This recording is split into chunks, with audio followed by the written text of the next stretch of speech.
Bună ziua și bine v-am găsit! Numele meu este Cioaba Ana și sunt învățătoare la școala gimnazială Decebal.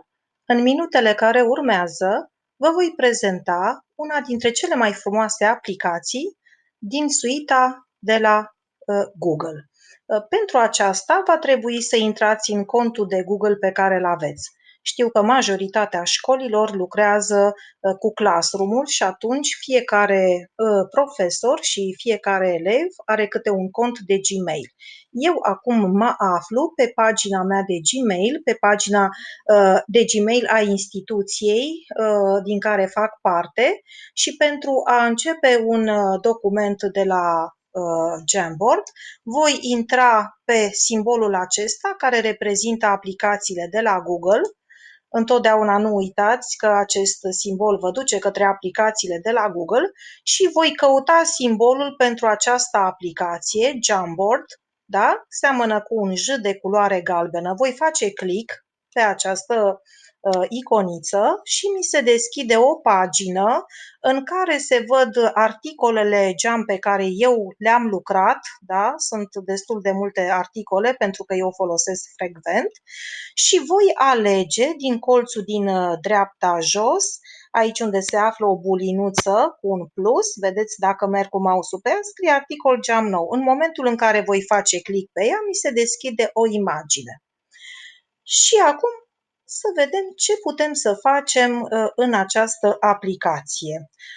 Vom începe din partea de sus și apoi vom continua cu partea stângă, toate instrumentele pe care le vedem aici în partea stângă și apoi vă voi explica cum putem să folosim, în ce moment putem să folosim această aplicație. În primul rând putem să dăm un titlu articolului Jam pe care îl avem. Am să numesc cercul pedagogic, da? Îi dau OK și se salvează. Da? Deja documentul meu are un nume. De aici, din bulinuța aceasta, pot să setez un fundal, pot să am mai multe punctulețe, iar de aici pot să măresc, se văd punctulețele mai bine, sau pot să merg pe liniatură dictando, vedeți, avem liniatură dictando, avem liniatură cu pătrățele, tot cu pătrățele, dar pe fond gri, am albastru și tablă neagră. Bun, iar de aici avem o opțiune de a încărca o imagine și chiar asta voi face acum. Voi selecta un fișier, pot să selectez un fișier pe care îl am în calculator sau pot să găsesc imagini de pe Google sau pot să găsesc din Drive și așa mai departe. Voi voi încărca o imagine care mă ajută foarte mult la clasa 1 atunci când vreau să scriu cu elevii literele de mână, da? Vedeți imaginea aceasta? A apărut ca fundal, iar pe acest fundal îl voi da puțin mai mic, da? Ca să-l vedeți mai bine, iar pe acest fundal ce pot să fac? Pot să scriu. În ceea ce privește scrisul, sigur, sunt foarte avantajate persoanele care au dispozitive cu touch screen și atunci, folosind un stilus, pot să traseze mult mai precis literele de mână. Am să folosesc și eu aici și voi scrie litera A. Sigur, pentru a reuși să scriem frumos, trebuie să exersăm înainte, pentru că este mult mai greu să ne coordonăm mâna atunci când scriem cu mouse-ul. Mi s-a părut foarte important să arăt cât de bine putem să scriem literele mici de mână, literele mici și mari de mână, pentru că este important ca elevii să vadă exact scrierea legată, pentru că am observat că în multe tutoriale din manualele lor, litera A nu este scrisă legată, ci este scrisă din cele trei elemente separate. În felul acesta, în momentul în care copilul vede online cu noi exact cum se face A, fără a ridica stiloul de pe foaie, înțelege mult mai bine cum trebuie să scrie. Deci avem aici opțiunea de stilou, da, care scrie mai subțire, avem și un evidențiator, da, mai avem și o pensulă, dar care colorează foarte estompat, da? Bun. Mai jos avem opțiunea de gumă, pot să șterg, da? Dacă vreau să șterg absolut totul, voi merge aici la ștergeți cadru, da?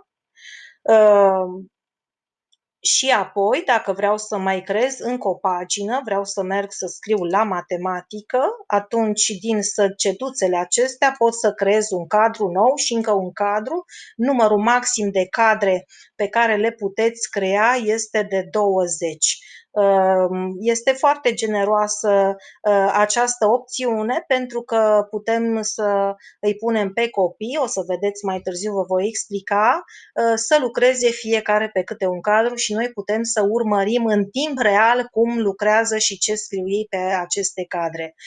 Merg mai departe, o opțiune foarte drăguță, foarte jucăușă, uite, am să-mi iau un cadru așa ca să fie frumos, este această notă fixă, încă o dată vă arăt, are forma aceasta de pătrățel cu un colț îndoit, fac click pe ea și mi se deschide aici, voi scrie câteva cuvinte, da? Salvez, în momentul în care salvez îmi apare în fundal, dar îmi apare încă o notă fixă, pe aceasta o să o colorez albastru, da?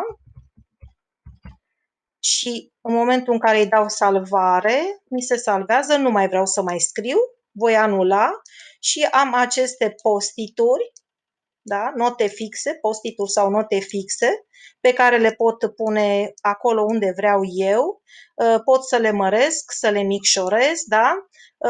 Pentru a le da un aspect mai ludic, le pot suci în stânga, în dreapta, da? Pot, dacă vreau să schimb ceea ce am scris acolo din editați, pot să șterg și să scriu altceva, să scriu, să zic, bucurie, da? Am salvat. Bun, ce mai pot să fac? Pot să fac, să le duplic, da? Sau pot să șterg, da? Bun, mai departe ce putem face? Avem opțiunea de a adăuga o imagine, voi merge pe o altă pagină. Mi se pare un lucru foarte bun această opțiune de a adăuga imagini, pentru că putem să selectăm fie de pe dispozitivul pe care îl avem, și uitați, voi încărca această imagine, da, cu Apolodor. Ia uitați, și pe acesta pot să-l fac mai mic, mai mare, să mă joc cu el în acest fel, dar pot să încarc direct și de pe Google. O să-i dau căutare și îmi apare, îl selectez, apăs pe buton și îmi apare aici. Să știți că pot să aduc aici o imagine și dacă am căutat mai înainte o imagine, mi-a plăcut, fac click dreapta, iau copy image și apoi merg pe pagina mea de la Jam. Ia uitați, a apărut aici și în felul acesta încarc imagini, dar mă mai pot folosi de această opțiune de încărcare imagini pentru a folosi un fișier pe care să-l și completez în timpul orei. Da? Acum încarc un fișier pe care îl putem folosi cu succes la clasa pregătitoare. Este sub formă de imagine. Ia uitați. Da? Poate anterior pot să-l prelucrez în Paint ca să îi fac contrastul mai mare. Da? Avem aici, putem să facem analiza fonematică a cuvântului și împreună cu copiii să trasăm liniuțe, să scriem, da, câte silabe și câte sunete are cuvântul, da? Putem să completăm împreună cu ei, să încercuim litera A mic sau litera A mare. Bun, ce mai putem face? Putem să inserăm diferite figuri geometrice. Avem cerc, da? Avem și triunghi, da? Vedeți, în momentul în care am inserat aceste figuri geometrice, în partea de sus mi-au apărut alte două opțiuni, și anume de culoare pentru formă, da? Și de umplere, am culoare de umplere. Bineînțeles, culorile de umplere sunt estompate. Și iar mai am o opțiune foarte bună, este aceea de a scrie un text, da? Voi scrie aici, mai puțin, să-l fac mai mare. Voi spune editați și voi scrie forme geometrice. Da?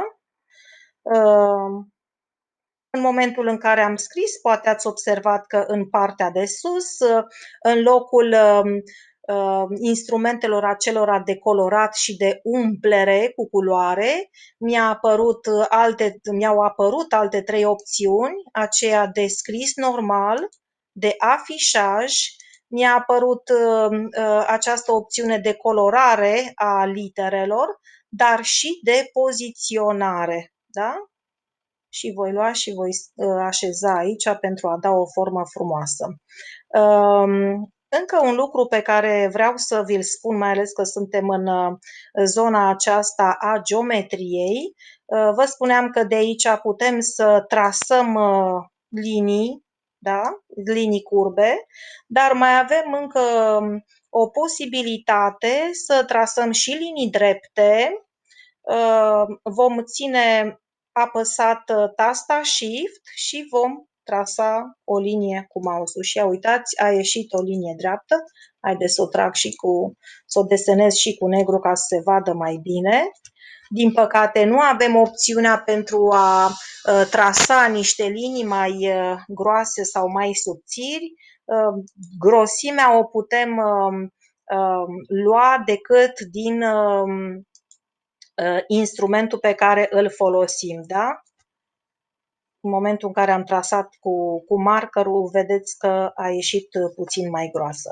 Și mai avem încă o opțiune în partea stângă, este opțiunea de laser. Atunci când îi întreb pe copii ce formă este aceasta, pot să mă folosesc de laser care trasează o linie care apoi se pierde treptat. Bun. Ce putem face mai departe cu acest document pe care l-am creat? Mergem aici la mai multe acțiuni să vedem ce facem. Putem să-l redenumim, da? Dacă facem click, ia uitați, pot să îl redenumesc, dar nu îl redenumesc acum. Pot să-l descarc ca PDF pentru a avea acest material pe care l-am lucrat să-l am în calculator.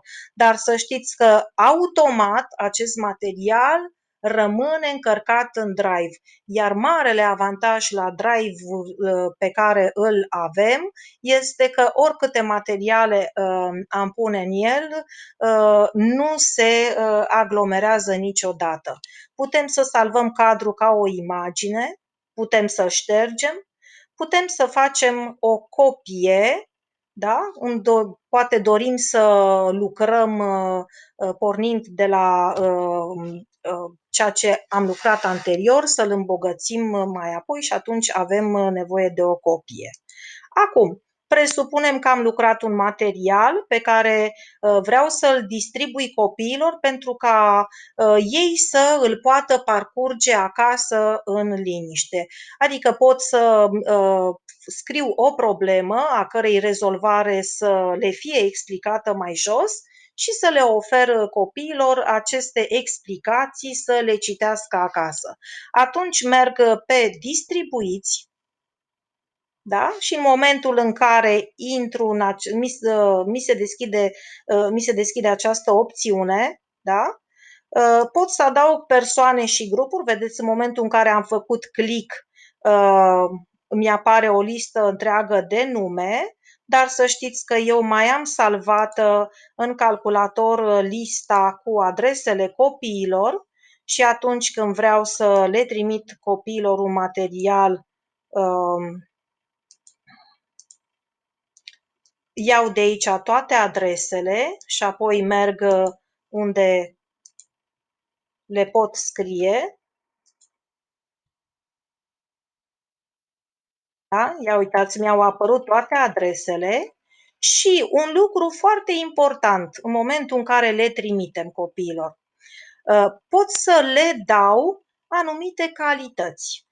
Calitatea de a edita sau de a citi. În momentul în care bifez opțiunea de cititor, atunci copilul doar poate să-l citească, nu poate să lucreze. În momentul în care voi selecta opțiunea de editor, atunci fiecare copil poate să intre și să lucreze pe acest Jamboard. Bun, în acest moment eu nu le voi trimite elevilor mei acest material pentru că nu este nevoie, dar v-am arătat cum puteți să trimiteți, da? Și acum am să vă mai arăt cum am utilizat eu sau cum am utilizat eu sau cum pot să utilizez. Presupunem că sunt la disciplina limba română.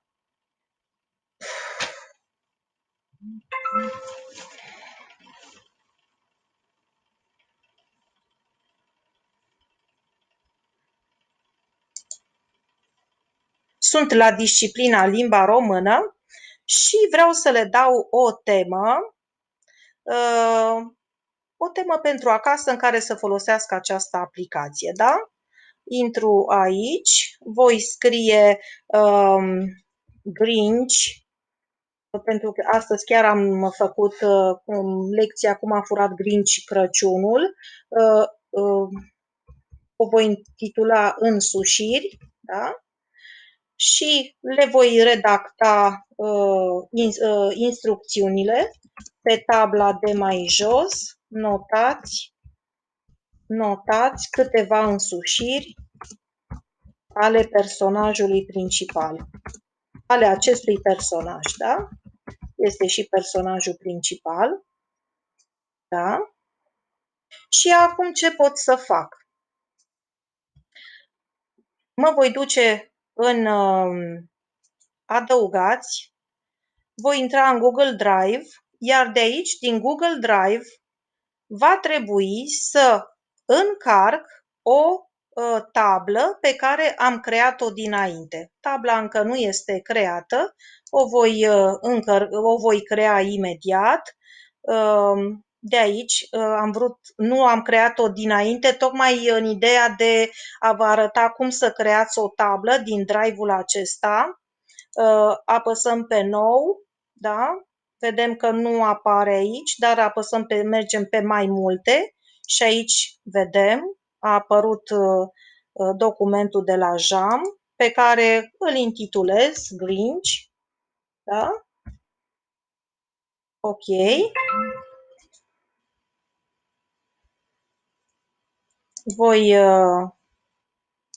Voi adăuga un post-it însușiri, da? Și în momentul acesta mi s-a creat acest document, îl închid, pentru că voi merge aici unde le notasem elevilor tema, iar de la adăugați voi merge în Drive, iar în Drive imediat îmi apare, ia uitați, Jamboard-ul pe care tocmai l-am creat. L-am selectat, îl inserez și ce este foarte important mai departe,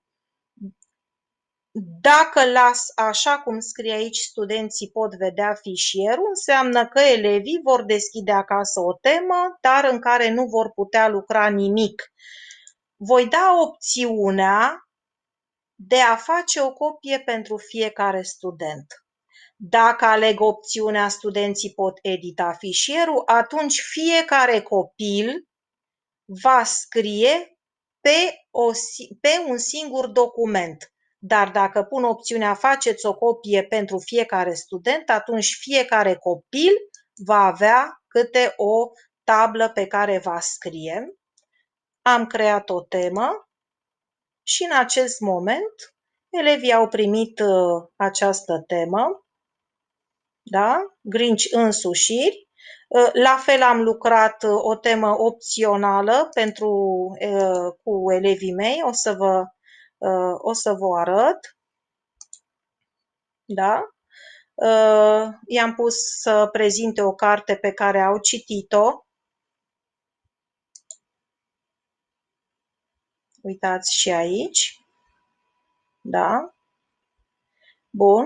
Și în încheiere am să vă mai arăt câteva articole JAM. Am aici proiect Cifrele Romane. Copiii au avut de lucrat în pereche un anumit document, să-și aleagă un text literar sau non-literar, mai degrabă non-literar, care să cuprindă multe numere pe care să le transforme să le scrie cu cifre romane. Da? Aici au fost doi băieți care și-au ales fotbalul, aici au vorbit despre telefon, da? Și despre cărți, aici alți doi copii au vorbit despre mașini, aici despre aur, da? Despre diamante și așa mai departe. Vreau să vă spun că elevii lucrează cu foarte mare plăcere. Toate aceste materiale sunt captivați în momentul în care intră simultan pe material, pe JAM. O să vedeți cum lucrează fiecare și cum învață să se coordoneze. La început veți credea că se creează deranj, dar cu timpul ei se învață și lucrează foarte frumos. Cam atât am avut să vă spun despre această aplicație. Sper că v-a plăcut, sper că o să o folosiți la clasă. Dacă mai doriți și alte informații, poate că nu am acoperit totul, dar cred că am oferit suficiente informații, dar dacă vreți să mai aprofundați, cu siguranță veți găsi diverse tutoriale pe YouTube. Vă mulțumesc pentru atenție și vă urez succes! Numai bine!